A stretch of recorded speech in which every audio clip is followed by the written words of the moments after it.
जय हिंद फ्रेंड्स, उम्मीद आपसे बहुत अच्छे होंगे। मैं आशा करता हूं कि आपने एनए की यानी कि नर्सिंग स्टूडेंट की पहली वीडियो पूरी देख ली होगी और उसके बाद जो मैथ की साथ में आ रही है उसकी भी देख ली होगी। तब आप सेकेंड वीडियो पर आए होंगे, ऐसी उम्मीद मैं बिल्कुल करता हूं और करना भी चाहिए। क्यों? यदि आपने पहली वीडियो देखी है तभी आपको इस वीडियो का पूरा मतलब निचोड़ मिलेगा। कुछ क्वेश्चन ऐसे होते हैं कि पहले से लिंक होते हैं। दूसरी बात, मैंने क्वेश्चन शुरू किया और आपने देखना शुरू किया, बीच में कुछ क्वेश्चन ऐसे होते हैं जिनकी शुरुआत से लेकर अंत तक कहीं ना कहीं लिंक लगी होती है। आपने वीडियो को स्किप किया तो वहाँ भी समस्या बन जाती है। तो मैं उम्मीद करूंगा वीडियो ना स्किप करके पूरी वीडियो देखेंगे और आपको समझ में आएगा। मेरा वादा है कि एनए का और वनडे एग्जाम कहीं भी अगर साइंस आती है तो वो क्वेश्चन आपका नहीं छूटेगा। अगर मैथ की वीडियो नेक्स्ट कर रहे हैं जो अग्निवीर में चल रही है, तो चाहे फिर आर्मी क्लर्क हो, चाहे जीडी हो, टेक्निकल और डिफेंस का कोई क्वेश्चन उसे मैथ नहीं छूटेगी। तो आई होप आप समझ गए होंगे मेरी बात को। और हम शुरू करते हैं आज का सेकंड लेक्चर, जो कि हमारा कौन सा है, नर्सिंग स्टूडेंट का। हम शुरू करेंगे पहला रसायन विज्ञान से। पहला क्वेश्चन है, निम्न में से कौन सा रासायनिक परिवर्तन है। अब ये जो पहला क्वेश्चन है मैंने पहली वाली वीडियो में बहुत अच्छे समझाया था, आज आप देखेंगे। पहले इसका ऑप्शन है वाष्पन, ऑप्शन 2 आसवन, ऑप्शन 3 है ऊर्ध्वपातन और ऑप्शन डी है अवक्षेप। तो रासायनिक परिवर्तन, तो सबसे पहले आप जानेंगे कि रासायनिक परिवर्तन होता क्या है। देखिए, अगर रासायनिक परिवर्तन की बात करेंगे, रासायनिक परिवर्तन इस बात को समझेंगे। अगर हम इस बात में एक चीज निकालें निचोड़ कि ये होता क्या है, रासायनिक और भौतिक परिवर्तन, ये दो ऐसी क्रियाएं हैं, इनके बहुत से उदाहरण हैं। हम जितने याद करेंगे कम ही पड़ जाएंगे। एक उदाहरण अच्छे समझेंगे, जैसे कि कोई भी चीज, कोई भी वस्तु, कोई भी पदार्थ, कोई भी अणु, कोई भी परमाणु अपना पुनः रूप न ले सके, वो क्या होगा, रासायनिक परिवर्तन। यदि कोई भी पदार्थ अपना रूप ले लिया दोबारा तो बन जाएगा भौतिक परिवर्तन। अगर हम बात करें यहाँ पे तो हमारा ऑप्शन है चौथा अवक्षेप, जो कि हमारा कौन सा डी सही जाएगा। इसका मतलब क्या, पहले का डी सही। कैसे? अवक्षेप का मतलब है कि कोई भी वस्तु अगर वो अवक्षेप हो गई तो दोबारा अपने रूप में नहीं आ सकती। उसी प्रकार से जैसे कि आपने दूध लिया, दूध से पनीर बनाया, तो आप पनीर को दोबारा दूध नहीं बना सकते। ये क्या है, रासायनिक परिवर्तन। आई होप आप पहला क्वेश्चन अच्छे समझ गए होंगे और ये क्वेश्चन कहीं ना कहीं कुछ हद तक 50% रिपीट है पहली वाली वीडियो से। इसलिए फिर एक बार आग्रह कर रहा हूँ कि पहली वीडियो जरूर देखें। अगर कंटिन्यूटी बना के रखेंगे तो आप कोई भी क्वेश्चन आपसे नहीं छूटेगा। ठीक है।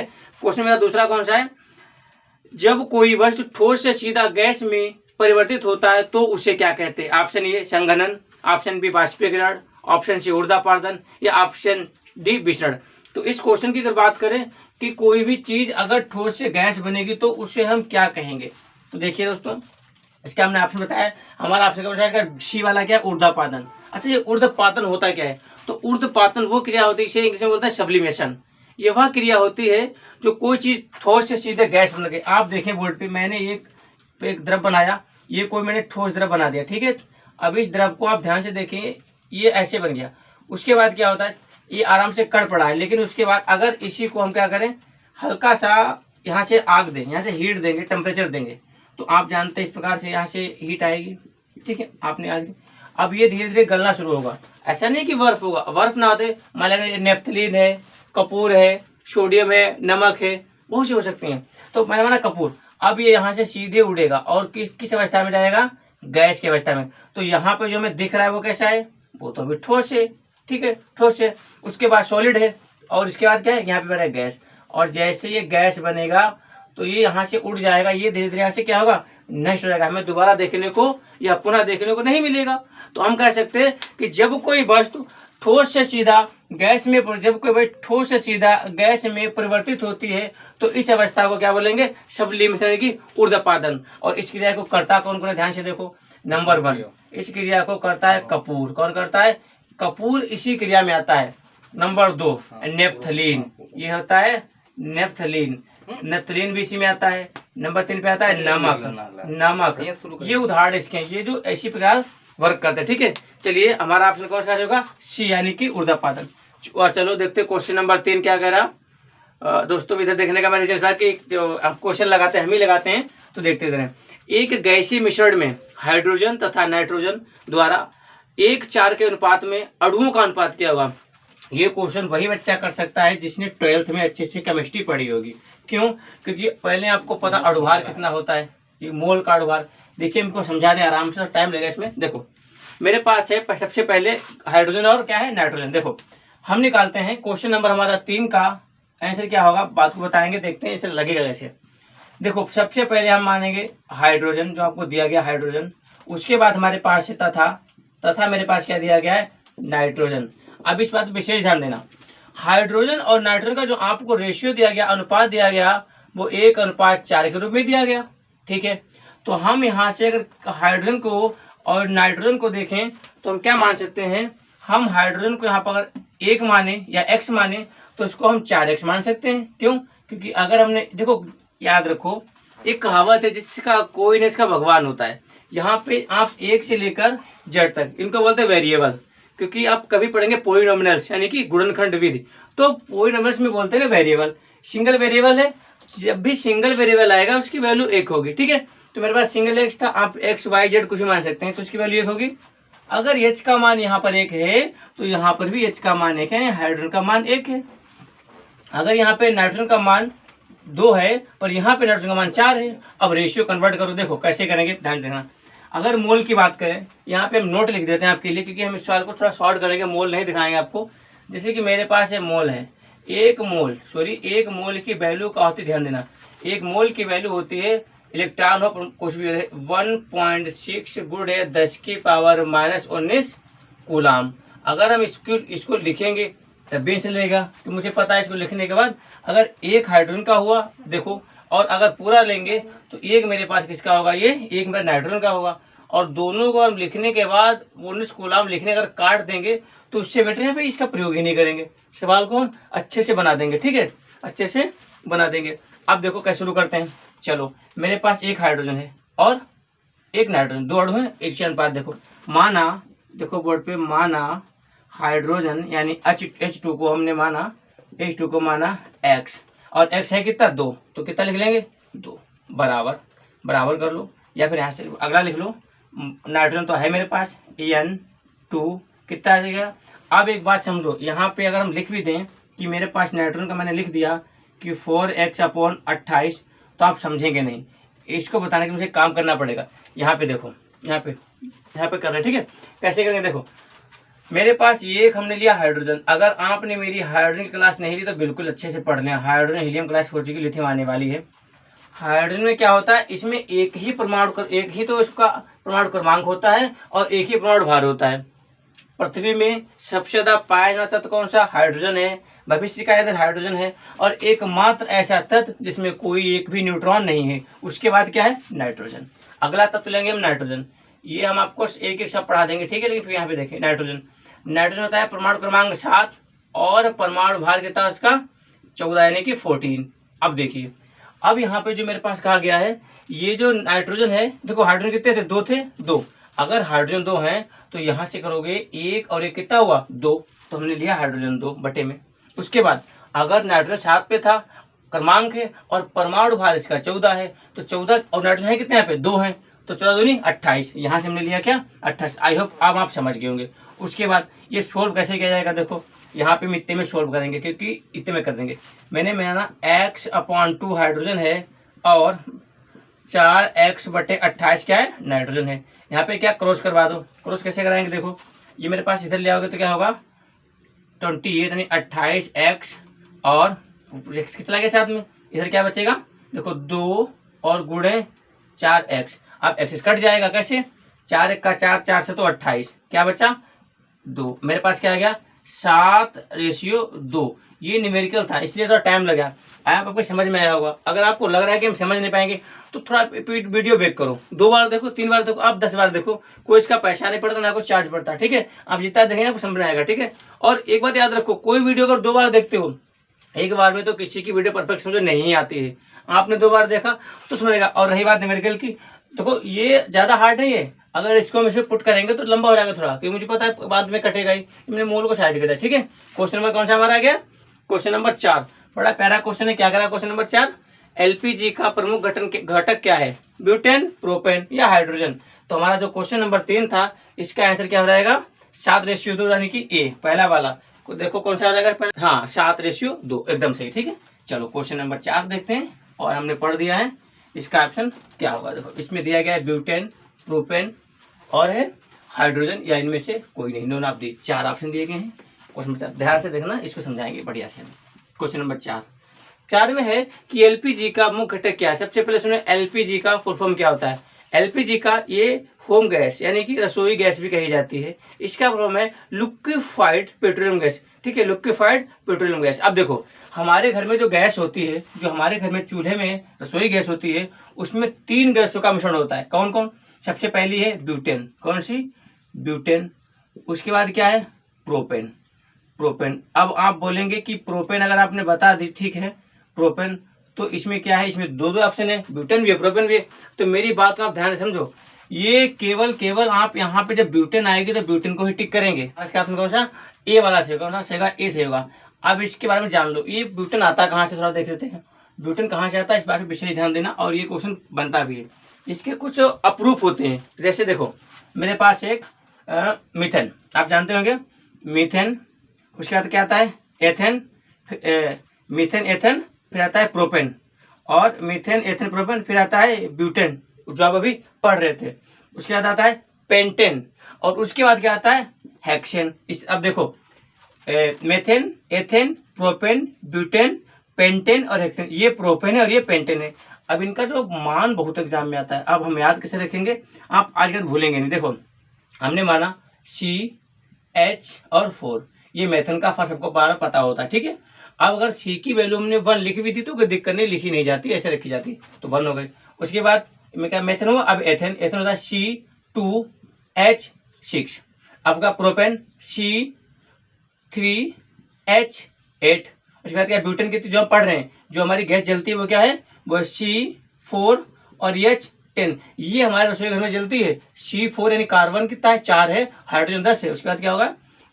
वह है पेंटेन, ये प्रोपेन है पेंटेन। पेंटेन हमारा है C5H12। अब कहता है हेक्सेन, सबसे बड़ा हेक्सेन होता है, और ये कितना है? कार्बन 6 है, और हाइड्रोजन कितना होगा? 14। तो इस प्रकार आपने ये शायरी आपने याद कर रखी है, तो हो सकता है इससे क्वेश्चन में बचेगा नहीं। उसके बाद अब देखो घर में कैसे मिला क्या क्या होता है। एक तो आप देखो, आपने देखा कि ब्यूटेन मिला होता है, ठीक है, एक तो ब्यूटेन मिला होता है प्लस, और एक प्रोपेन, अभी आपको बता चुके, एक प्रोपेन होता है। लेकिन इन दो गैसों का केवल काम है जलना। लेकिन आपने देखा होगा आपके घर में पड़ोस में कभी सिलेंडर लीक करता तो महक भी आती है, तो हम उसमें क्या आपको मिलेगा? क्या मिला होता है? तो महक क्या मिलाया जाता है? क्या? मरकैप्टन। कौन सा? मरकैप्टन मिलाई जाती है, जिससे कि इसमें क्या हो, क्योंकि ये जो महक करे और अगर कहीं भी लीकेज हुआ हो तो हम अच्छे जान जाए, ठीक है। तो हमारा क्वेश्चन नंबर 4 का क्या होगा? ए ब्यूटेन एकदम सही हो जाएगा। देखते हैं क्वेश्चन नंबर 5 क्या कह रहा है? किसी नियत अनुसार समान दाब और समान ताप पर सभी गैसों के समान आयतनों में अणुओं की संख्या समान होगी। तो अब एक बात समझना, एक साइंटिस्ट थे, उनका नाम लेंगे तो आप तुरंत जान जाओगे।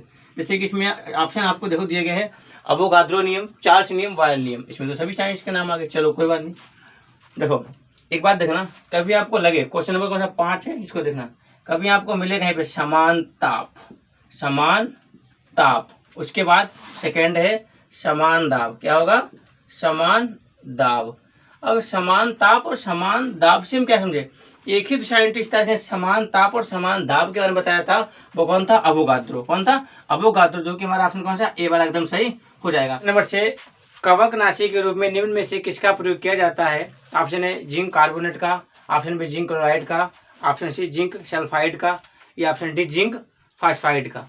तो कवकनाशी में प्रयोग करते किसका हम? जिंक फास्फाइड का। ऑप्शन कौन सा? डी से रहेगा, जिंक फास्फाइड का। देखते क्वेश्चन नंबर 7 क्या कह रहा। क्वेश्चन नंबर 7 हमारा है, घड़ी में प्रयोग होने वाले क्वार्टज क्रिस्टल किसके बने होते हैं? घड़ी में प्रयोग होने वाले क्वार्टज क्रिस्टल किसके बने होते हैं? क्वेश्चन नंबर हमारा कौन सा है? 7 है। हम देखते हैं इसके ऑप्शन है सिलिकॉन डाइऑक्साइड, जर्मेनियम डाइऑक्साइड, या जर्मेनियम ऑक्साइड। तो इसका सही हो जाएगा जर्मेनियम डाइऑक्साइड, सी वाला।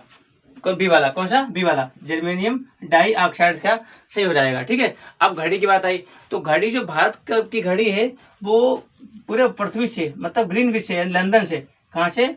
लंदन से कितना आगे है? तो लंदन से ये 5 सही 1/2 या कहें 5.5 घंटे क्या है प्लस में चलती है, आगे चलती है, ठीक है, भारत में। अच्छा भारत में कहाँ है? तो भारत में घड़ी कहाँ से मिलाई गई है? इलाहाबाद के नए नामक स्थान से। कहाँ से? इलाहाबाद के नामक स्थान से। ठीक है, तो हमारा कौन सा ऑप्शन बी वाला चलेगा। देखते हैं क्वेश्चन नंबर 8 क्या करोगे। तो अमोनियम क्लोराइड के जलीय विलयन की प्रकृति कैसी होगी? उदासीन होगी, जलीय होगी, या अम्लीय होगी, या फिर कैसी? रंगीन होगी। तो देखो अमोनियम क्लोराइड है, इसकी जलीय विलयन होगी अम्लीय। कैसी होगी? अम्लीय होगी। कैसी होगी? अम्लीय होगी। अब इस बात पे ध्यान देना, अम्लीय। अम्ल, अम्ल का मतलब होता है कि मेरे पास एक पिच स्केल होता है, इसके 0 से लेकर 14 तक मान होता है। हमने बताया था, इसको कल भी आज दोबारा रिपीट करते हैं। यहाँ पे न्यूट्रल होता है, उदासीन होता है, और उदासीन कितना होगा? 7। 7 क्या होगा हमारा? क्या होगा? जल। जल कितना होगा? 7। अब जब भी 7 से जो कम मान होगा इधर आएंगे, वो क्या होगा? सब क्या होगा? अम्ल होगा। और 7 से आगे जाओगे क्या होगा? हमेशा क्षार होगा। अच्छा, अम्ल स्वाद में मीठे खट्टे होते हैं नॉर्मल से, और क्षार कैसा होगा? स्वाद में कड़वा होगा। ठीक है, तो हमारा ऑप्शन कौन सा होगा? इसका सी से जाएगा, 8 का सी। देखते हैं क्वेश्चन नंबर 9 क्या कह रहा है। किसी पदार्थ में मुक्त ... की उपस्थिति उसे विद्युत का सुचालक बनाती है। देखो एक तो बात अच्छे से समझ लो कि विद्युत सुचालक या विद्युत में जो कार्य करता है वो एक चीज कार्य करता है, और उसके बिना विद्युत चल नहीं सकती। वो क्या है? पॉजिट्रॉन, इलेक्ट्रॉन, न्यूट्रॉन या फिर प्रोटॉन। देखो इस क्वेश्चन नंबर 9 का हमारा आंसर जाएगा, वो रहेगा इलेक्ट्रॉन। क्योंकि विद्युत जब चलती तो इलेक्ट्रॉन के माध्यम से ही चलेगी, बिना इलेक्ट्रॉन के माध्यम चल नहीं सकती। अच्छा, इलेक्ट्रॉन चलता है, एक बात होता है कि इलेक्ट्रॉन किसी अकेला तो है। यहाँ पे विद्युत में अगर बात करें विद्युत में, तो विद्युत में ये अकेला चलता है, लेकिन अगर कभी इसी इलेक्ट्रॉन से कोई परमाणु बनाया जाए तो वहां पे नहीं, वहां पे क्या होगा? इलेक्ट्रॉन, प्रोटॉन और न्यूट्रॉन। आप देखना जब इस प्रकार काम आएगा तो ये इलेक्ट्रॉन, प्रोटॉन, न्यूट्रॉन बनके क्या बनाते हैं तीनों मिलकर? ये परमाणु बनाते हैं। क्या बनाते हैं? परमाणु बनाते हैं। अब इस बात को हमने क्वेश्चन रिपीट किया।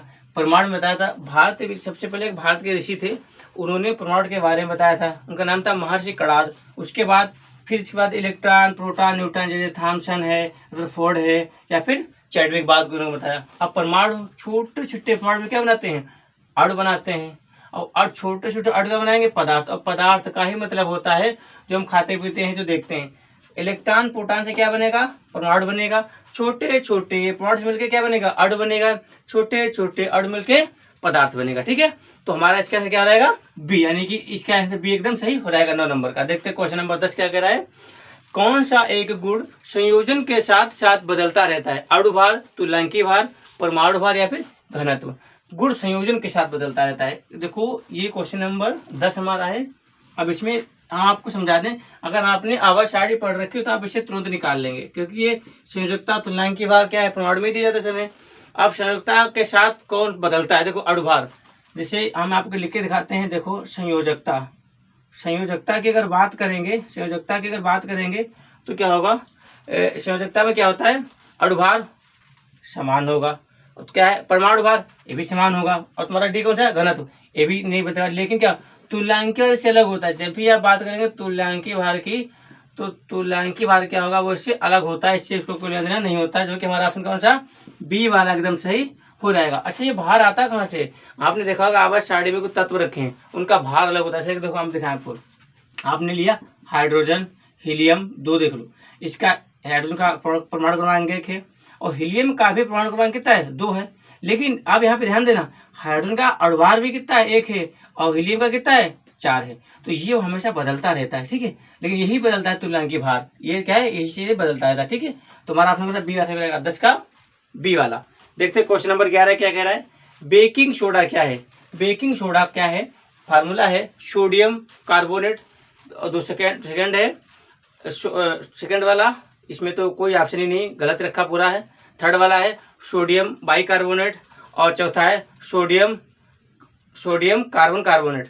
तो आप तो ये तो इजी बन गया, क्योंकि इसमें जो ऑप्शन रखे हैं सेट किए गए हिसाब से जो सही है 2 ही तो सही है, तो 2 तो बन ही नहीं रहे। ठीक है, तो 2 ही सही होंगे। कौन सा सही होगा? देखो बेकिंग सोडा है हमारा ऑप्शन, कौन सा होगा? सी वाला। कौन सा? Sodium bicarbonate.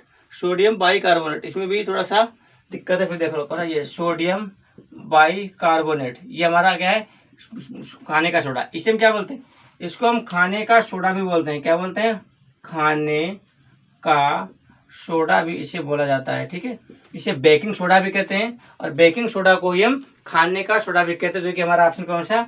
11 का ऑप्शन सी एकदम सही हो जाएगा। क्या होगा? सी सही हो जाएगा। ठीक है, जो कुछ ऐसा होता है ना, कई बार इसमें कुछ त्रुटियां होती हैं ऑप्शन में, तो आप जान जाएंगे हमारा सही कौन सा होगा। कुछ हमारा देखते हैं, निम्न में कौन सा अपचायकों में से कौन एक उपचायक का भी काम करता है। अब ये क्वेश्चन एक लॉजिक वाला है, क्योंकि अगर आप अच्छे से पढ़ रखे हैं कि उसके रसायन और भौतिक के बारे में, तब जान जाएंगे कैसे। देखो, अपचायकों में कौन सा उपचायक का भी कार्य करता है, तो ये कार्य करेगा हाइड्रोजन, हाइड्रोसल्फर या सल्फर, सल्फर डाइऑक्साइड या फिर H2O। तो हमारा अपचायकों में जो उपचायक का कार्य करता है, ऑप्शन नंबर 12 का सही जाएगा SO2। ठीक है, इस प्रकार से हमारा कौन सा ऑप्शन सी वाला सही हो जाएगा। ठीक है, अब देखते हैं क्वेश्चन नंबर 13 कौन सा होगा। क्वेश्चन नंबर 13, अभिक्रिया जिंक ऑक्साइड, अभिक्रिया जिंक ऑक्साइड सी में एक के रूप में कार्य करता है। अम्ल, क्षार, उपचायक या फिर एनओडी या एनओडी। देखते हैं क्वेश्चन नंबर 13। तो अब ये देखो, इसमें क्या करेगा, जिंक ऑक्साइड, कार्बन, जिंक या फिर कार्बन मोनोऑक्साइड और कार्बन। देखो 3 दिए गए।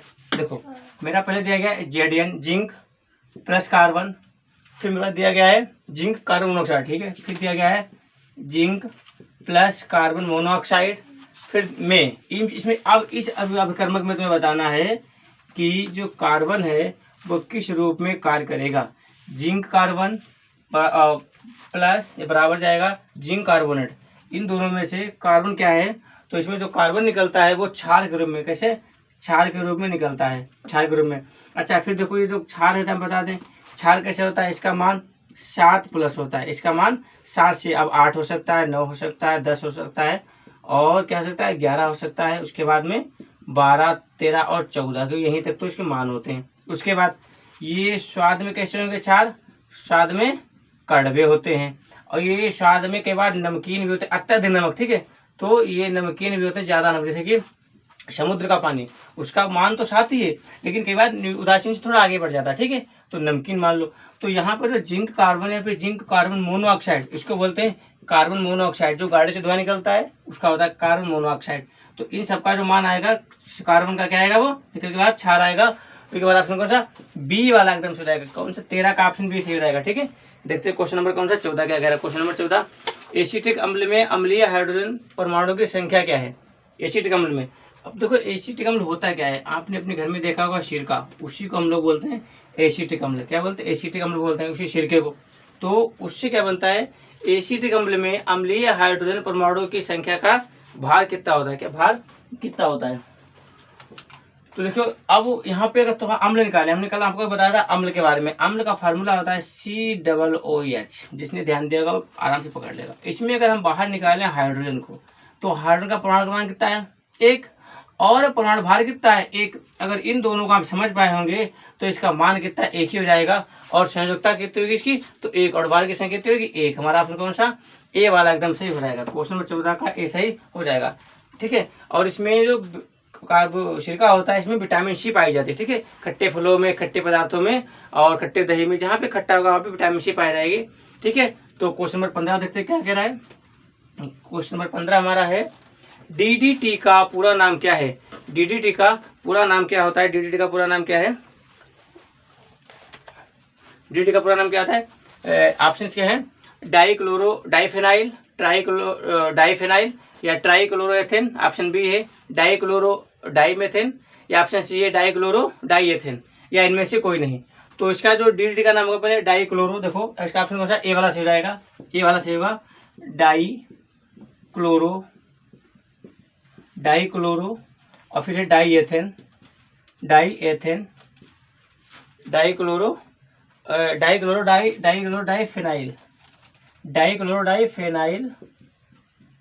फेनाइल, और डी, एक डी हो और एक डी का टी, इसका क्या होगा ट्राइक्लोरोएथेन।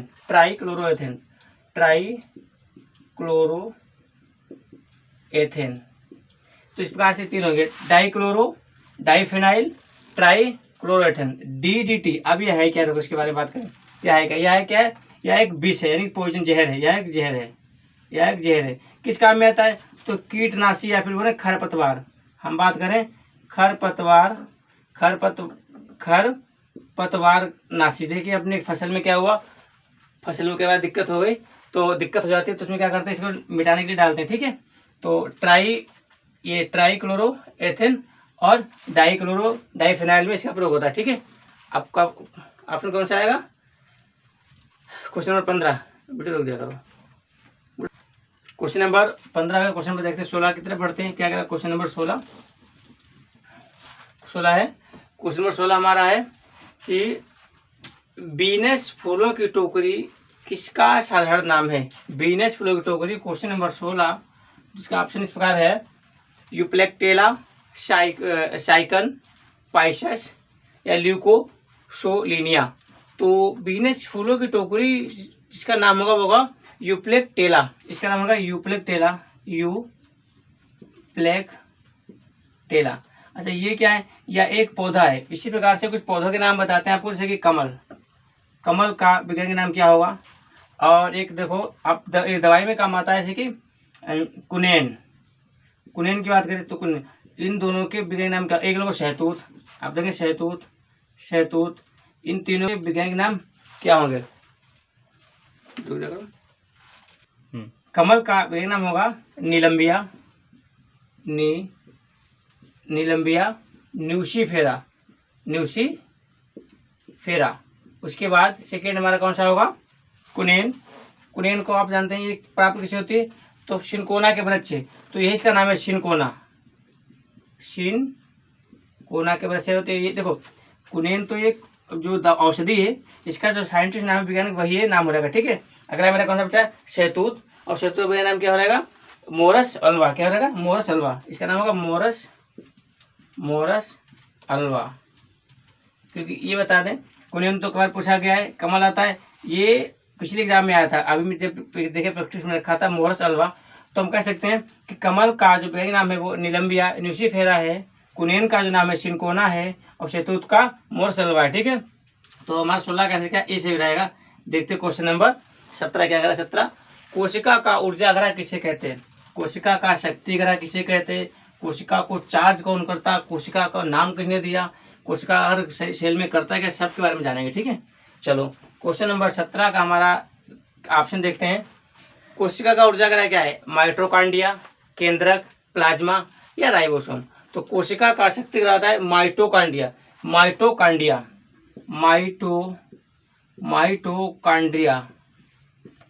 माइटोकॉन्ड्रिया होता है। जो क्वेश्चन में लिखा थोड़ा त्रुटि में है, ट्राई में लगा, लेकिन माइटोकॉन्ड्रिया था, माइट्रो नहीं होता है। ठीक है, माइटोकॉन्ड्रिया होता है। अब इसको क्या बोलते हैं, यह कोशिका का क्या है शक्ति ग्रह है, और ये कोशिका को चार्ज करता है किसमें, एटीपी में, एडेनोसिन ट्राइफॉस्फेट, एडेनोसिन ट्राइफॉस्फेट। ये कितने पाए जाते हैं, तो ये 38 एटीपी पाए जाते हैं। कितने 38 एटीपी पाए जाते हैं।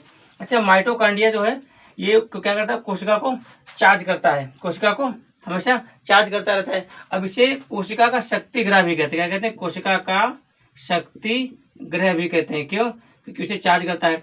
और एक काम करता है, ये सेल का शोषण भी देता है। जो कोशिका होती है, हम बात करेंगे कोशिका का शोषण ग्रह कौन है, कोशिका को शोषण कौन देता है, तो माइटोकॉन्ड्रिया क्या देती है, शोषण भी देती है। तो देखो सेल को जो चार्ज करता है माइटोकॉन्ड्रिया, किससे, एटीपी से, एडेनोसिन ट्राइफॉस्फेट कितने होते हैं, 38 एटीपी होते हैं इसमें। शक्ति ग्रह, कोशिका का शक्ति ग्रह किसे कहते हैं, माइटोकॉन्ड्रिया को, और कोशिका को शोषण ग्रह भी कहते हैं। लेकिन याद रखना इसकी खोज किसने की थी, तो माइटोकॉन्ड्रिया खोज की थी कोलिकर ने। किसने खोज की थी, इसकी खोज की थी कोलिकर ने। अच्छा इसका नाम किसने दिया था, इसका नाम दिया था अल्टमान ने। किसने नाम दिया था इसका, अल्टमान ने। ठीक है, तो 17 का जो हमारा कौन सा ये एकदम सही हो जाएगा। ठीक है, देखते हैं क्वेश्चन नंबर 18 क्या कहता है। शहद में कौन सी शर्करा पाई जाती है, शहद में कौन सी शर्करा पाई जाती है। तो शहद में जो हमारा ऑप्शन प्रकार होगा सुक्रोज, फ्रक्टोज, मल्टोज या गलेक्टोज। इसमें जो शहद में पाई जाती है वो होती है कौन सी शर्करा, फ्रक्टोज। कौन सी, फ्रक्टोज। यहाँ पे देखो आपको दिख रहा होगा जो फ्रक्टोज, उसमें थोड़ा सा देखो उसमें गलत है, क्योंकि फ्रक्टोज में क्वेश्चन में हमारा फ्रक्टोज लिखा हुआ, लेकिन फ्रक्टोस होता है, फ्रक्टोस ऐसे करके फ्रक्टोस होता है, जा नहीं होता। ठीक है, तो काधा होगा तो वहाँ पे फ्रक्टोस होगा। ठीक है, यहाँ पे लिख देते हैं फिर से फ्रक्टोस, आप देखें इस प्रकार से होगा। ठीक है, फ्रक्टोस होता है। ठीक है, इसमें फ्रक्टोज लिखा हुआ है। अच्छा ये शर्करा जो है कहाँ पाई जाएगी, तो ये पाई जाएगी फलों में। किसे पाई जाएगी, फलों में पाई जाएगी। अच्छा फलों के अध्ययन क्या कहते हैं, फलों के अध्ययन बोलते हैं पोमोलॉजी। क्या बोलते हैं, पोमोलॉजी में क्या होता है, फलों का अध्ययन करना। ठीक है, तो हमारा आपसे क्या होगा, उसमें कौन सा हो जाएगा, बी वाला, बी वाला कि शहद में कौन शर्करा होगी, तो फ्रक्टोज शर्करा होगी। ठीक है, क्वेश्चन देखते हैं कौन सा 19। अधिकांश जीवधारियों के शरीर का लगभग 80% भाग किससे बना होता है? प्रोटीन से, खनिज से, जल से या वसा से? अधिकांश जीवधारियों का 80% जो भाग बना होता है वो किससे बना होगा? वो जल से बना होगा। किससे? जल से बना होता है। उसके बाद हमारे शरीर में जल पाया जाता है कितना? आपने देख लिया 80% पाया जाएगा। उसके बाद जल है क्या? जल एक यौगिक है। जल कैसा है? जल क्या है? जल एक यौगिक है। इसमें दो कंपाउंड हैं, कौन कौन से? एक तो है हाइड्रोजन और ये कौन सा है? ऑक्सीजन। हाइड्रोजन कितने होते हैं? 2, क्योंकि H2 है। हाइड्रोजन कितने हैं? 2 हैं। और कितना ऑक्सीजन कितना है? इसमें एक क्या है? ऑक्सीजन है। कितना? एक ऑक्सीजन है। एक ऑक्सीजन है। उसके बाद अगर इसको मिलाने की बात करें तो ये जो हाइड्रोजन और ऑक्सीजन मिलता है तब क्या बनता है? तभी मिलके जल बनता है। ठीक है, तो मिलके जल बनता है। और जल का पीछण कितना होता है? 7 होता है, क्योंकि ये उदासीन होता है। ठीक है, इसका पीछण कितना होगा? जल का 7 होता है, 7 ही होता है। ठीक है, देखते हैं क्वेश्चन नंबर हमारा कौन सा 20। विटामिन B1 का वैज्ञानिक नाम क्या है? विटामिन B1 का वैज्ञानिक नाम क्या है? हमारा ऑप्शन है retinol, option B thiamine, option C tocopherol, option D में से कोई नहीं। तो विटामिन बी का जो वैज्ञानिक नाम होता है वो होता है थायमिन। क्या नाम होता है? थायमिन।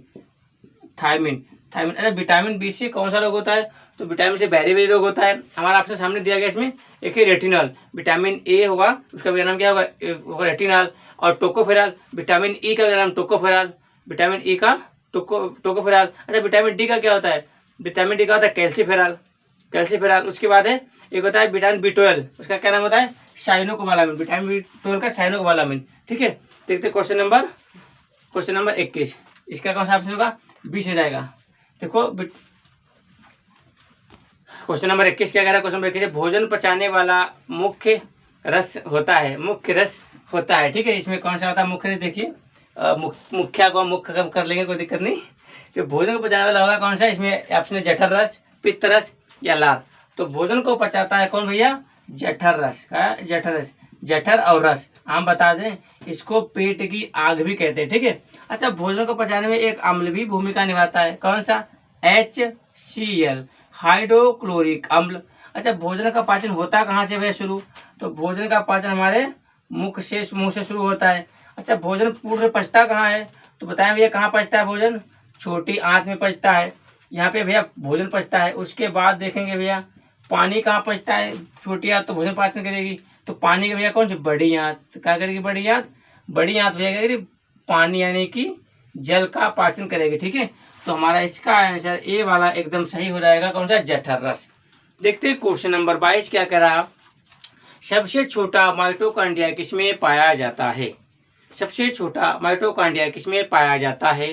तंत्रिका तंत्र में, इष्ट कोशिका में, उत्सर्जी तंत्र में या इनमें से कोई नहीं? माइटोकॉन्ड्रिया के बारे में हमने आपको बताया था, इसकी खोज की थी कोलिकर ने, नाम दिया था अल्टमान ने, है नहीं। और उसके बाद में ये इसे कहते हैं कोशिका का शक्तिग्रह, पावर हाउस। कोशिकाओं को क्या शोषण देता है, यही चार्ज करता है, एटीपी पाया जाता है। ठीक है, तो सबसे छोटा माइटोकॉन्ड्रिया है हमारा कौन सा? तंत्रिका तंत्र। कौन सा?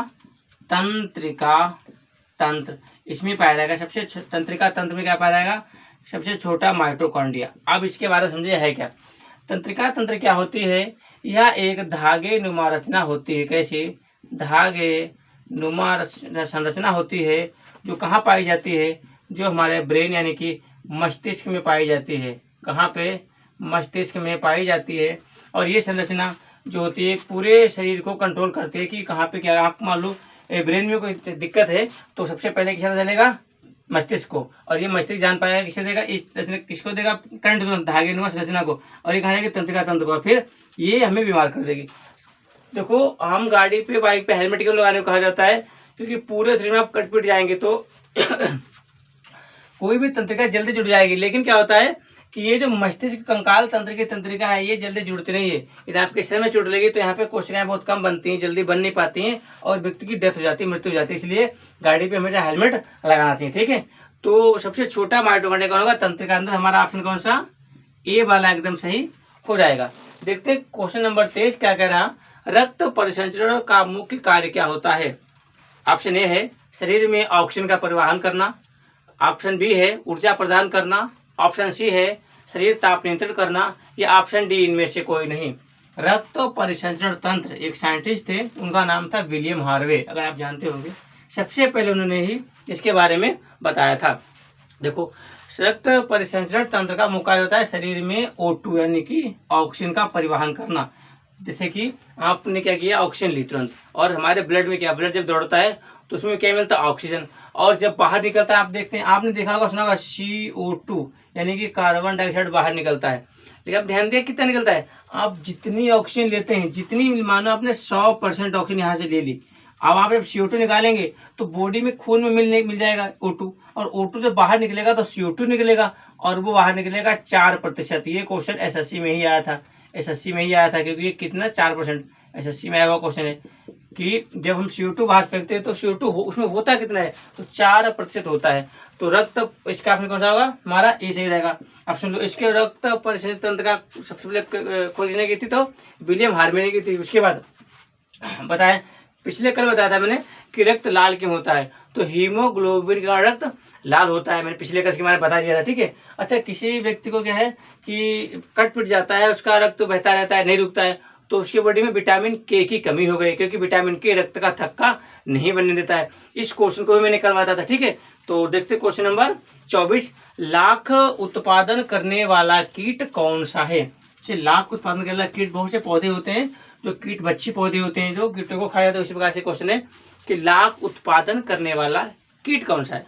इसका पहला ऑप्शन है लाइटा, लाख उत्पादन करने वाला कीट, किसका ऑप्शन क्या हो जाएगा, बी यानी कि टेकार्डिया लक्का, हमारा कौन सा बी वाला सही हो जाएगा, ठीक है। देखते क्वेश्चन नंबर 25, क्या कह रहा 25, मानव की मुख गुहा में निम्न में से कौन सा एंजाइम उपस्थित होता है, यानी कि मानव की लार में कौन सा एंजाइम उपस्थित होता है।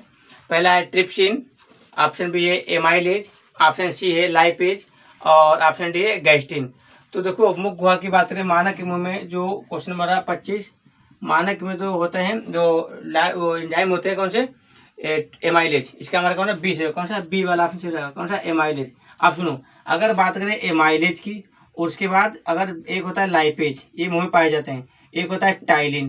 देखो, अगर हम बात करें एमाइलेज और टाइलिन की, ये क्या करते हैं, ये भोजन को मिलाते हैं और पाचन शुरू करते हैं।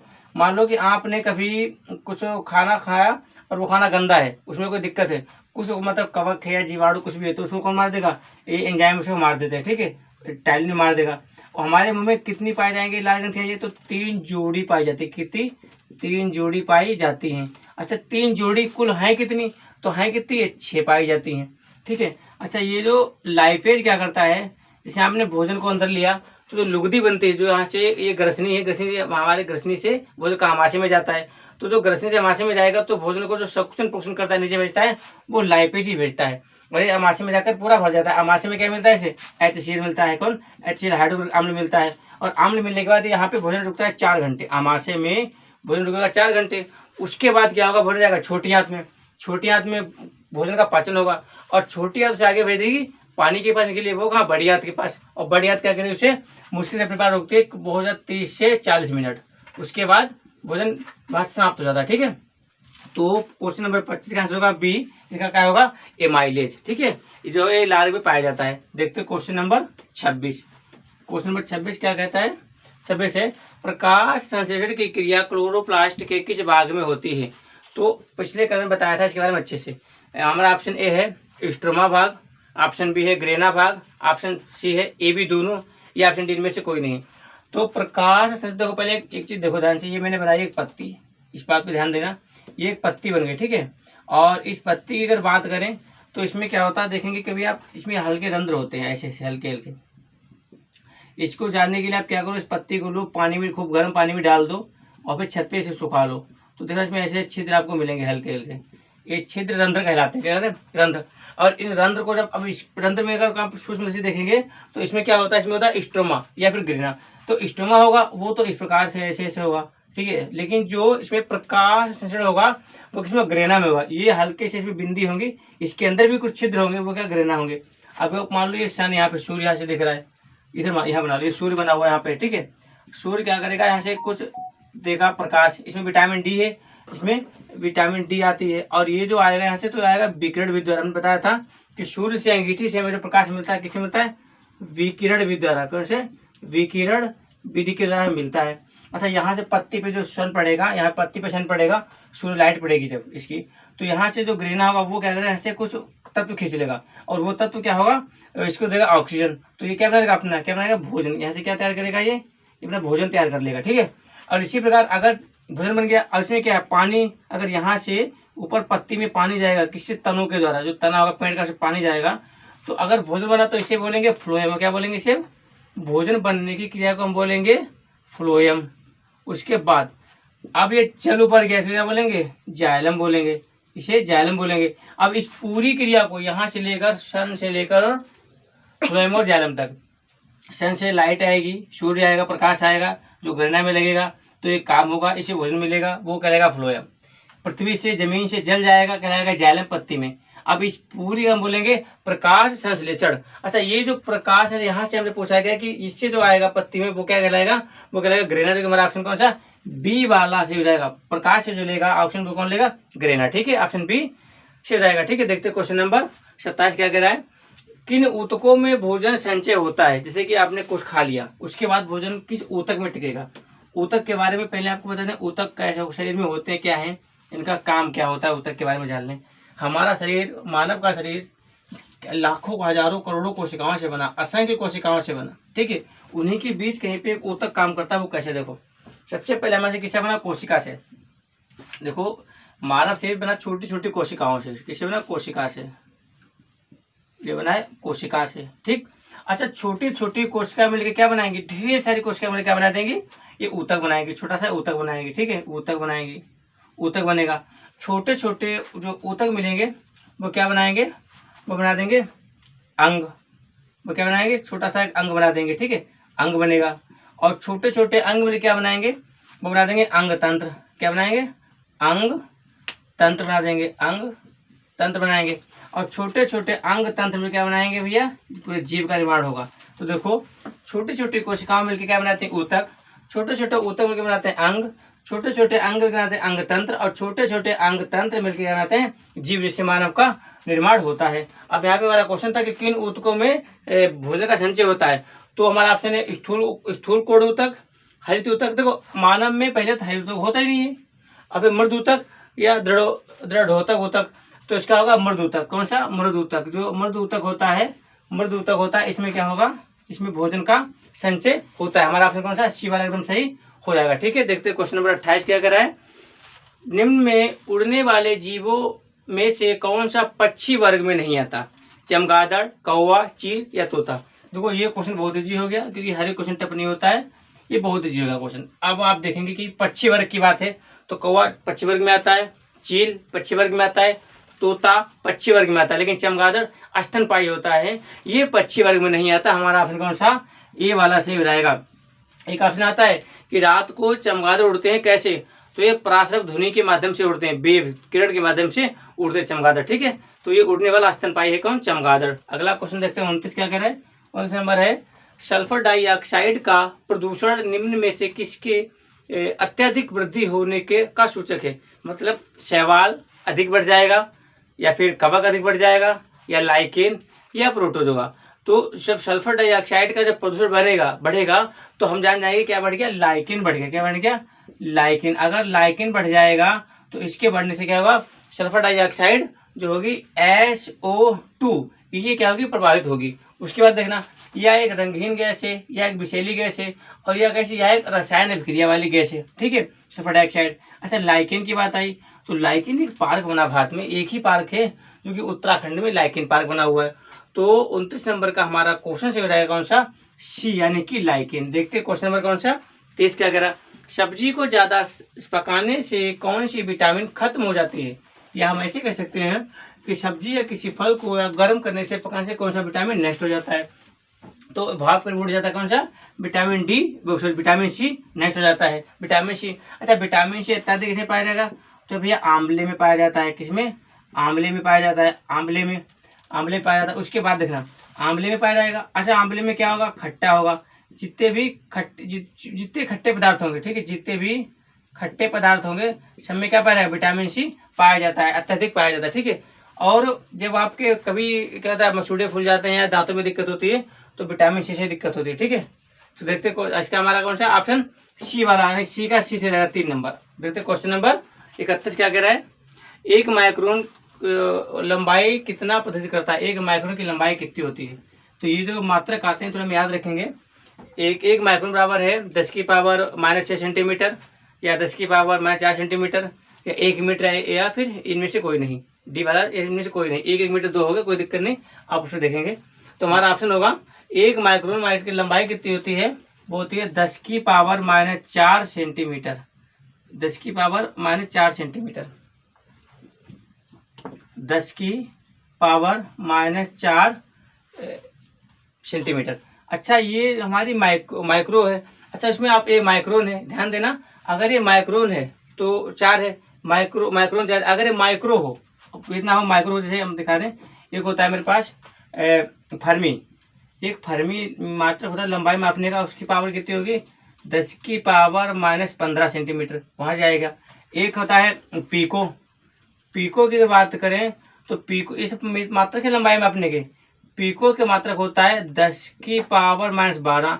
एक होता है नैनो, अगर नैनो की बात करें तो नैनो कितना होगा, ये होगा 10 की पावर -9। ठीक है, इस प्रकार से अत्यधिक दूरी मापने के यंत्र होते हैं। ठीक है, तो हमारा एक माइक्रोन जो लंबाई प्रदर्शित करता है वो कितना करेगा, तो 10 की पावर -4 सेंटीमीटर। ऑप्शन कौन सा, बी वाला एकदम सही हो जाएगा। ठीक है, क्वेश्चन नंबर 32, मंदन क्या है। मंदन क्या है, अपवर्तनशील है, धनात्मक है, चरत्रण है, या ऋणात्मक है। तो मंदन क्या, मंदन से आपको फील हो रहा है, हिंदी का वर्ड है, समझ में आ रहा है कि मंदन क्या है। मंदन कोई भी कार्य होगा जिसमें नगण्य होगा, तो मंदन का मतलब होता है नकारात्मक, जो का हमारा ऋणात्मक, यहाँ पे नकारात्मक नहीं है तो क्या देगा, ऋणात्मक दिया गया। तो मंदन का मतलब है ऋणात्मक, जो हमारा ऑप्शन कौन सा, इसका डी वाला सही हो जाएगा। ठीक है, ऋणात्मक। अब देखिए क्वेश्चन नंबर 33 क्या कह रहा, ज्योति तीव्रता का एसआई मात्रक क्या होता है, कैंडेला, केल्विन, मोल, या मीटर। तो ज्योति तीव्रता, ज्योति फ्लक्स, ये इस प्रकार से ऑप्शन, मतलब अगर आपको एसआई यूनिट पता है तो हो जाएगा। तो ज्योति तीव्रता का एसआई मात्रक होता है कैंडेला।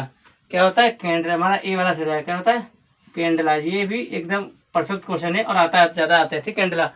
अगला क्वेश्चन देखते हैं हम, क्वेश्चन नंबर हमारा कौन सा 34 क्या कह रहा है, वेग कौन सी राशि है। अगर आपने पिछले कल वाला वीडियो देख रखा, वो लेक्चर देख लिया होगा, तो आप उसको बता देंगे कि वेग कैसी राशि है, सदिश से अधिक सदिश दोनों है, या इनमें से कोई नहीं। तो वेग बता दें आप, सदिश राशि है। कौन सी, वेग हमारा सदिश राशि है। उसके बाद हम जानेंगे कैसे, हमने कल आपको बताया था कि सदिश राशियों की पहचान क्या होती है, कौन कौन, जैसे कि अब देखो वल, इसमें आ गया वल, विस्थापन, विस्थापन हमने कल बताया था, विस्थापन, बल, विस्थापन। उसके बाद आप देखेंगे आपको देगा वेग, बल, विस्थापन, वेग, त्वरण, त्वरण। इस प्रकार से बल, विस्थापन, वेग, त्वरण, संवेग, संवेग। ये जो और चुंबकीय, ये जो राशियाँ होती हैं सभी कैसी होती हैं, ये सभी सदिश राशियाँ होती हैं। बल, विस्थापन, वेग, त्वरण, संवेग, चुंबक, सभी सदिश राशियाँ होती हैं। ठीक है, तो हम देखते हैं कौन सा ऑप्शन हमारा है। और 35 और आज का है लास्ट क्वेश्चन है। लास्ट क्वेश्चन है कि परमाणु की खोज किसने की थी।